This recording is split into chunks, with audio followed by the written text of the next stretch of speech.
this is part 2 of why I do the work that I do. Why do I help people move through trauma and pain and reclaim their life? So my phone cut out when I was recording, so this is part 2. I'm going to just start where I stopped at the last video, which is, interesting enough, no coincidence. There is a point in your pain and in your suffering that you decide, I'm going to heal. Full stop. There's a moment that comes through that you have to make the decision, because healing isn't just going to naturally happen. Time will go by. And time is a nice buffer to be able to process. But if we don't choose healing, we're not going to heal. And if we don't dive into our own pain and suffering, it's just going to sit there. But it's not true that you have to stay in pain and suffering, or that you love your loved one less, or that you moved on without them. None of that's true.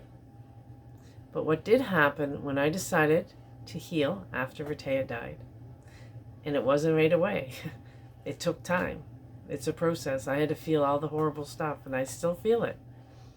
But I have space to hold pain now, where before there just wasn't any space in there. But what happened when I chose me, and I chose to heal, and I chose to heal for myself because I'm worth healing. When I turned inward towards myself in that way,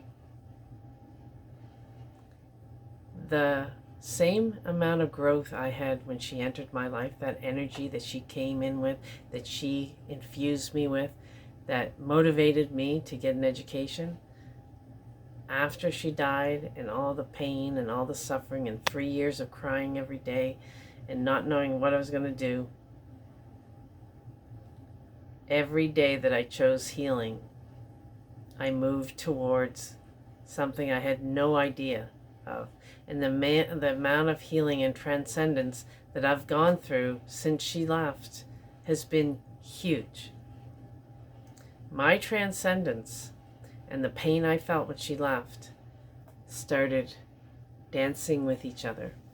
Pain and possibility started walking side by side.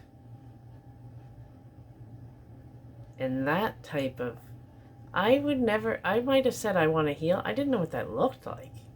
I didn't know where healing would take me, but I kept showing up anyway. I kept believing that life loves and supports me, and that the universe was going to bring me to where I needed to be. I had to have that type of faith. But I also had to show up. So that's what I did every day. Didn't know where it was going to lead me, but I went anyway. And it brought me inside myself to declutter all the layers of crap that I was holding on to. All the stories about my life and about my pain and all of that stuff was just so much stuff locked inside of me. But when I started dancing with possibilities,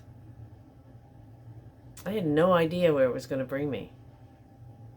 But it brought me to places that I could hold space for other people, so I could see their potential, that the human spirit is so much greater than our experiences. And when we start believing that, and we start shifting in that direction, and not be so attached to our pain and our sorrow, things will start to shift. So that's the reason right there. That's the reason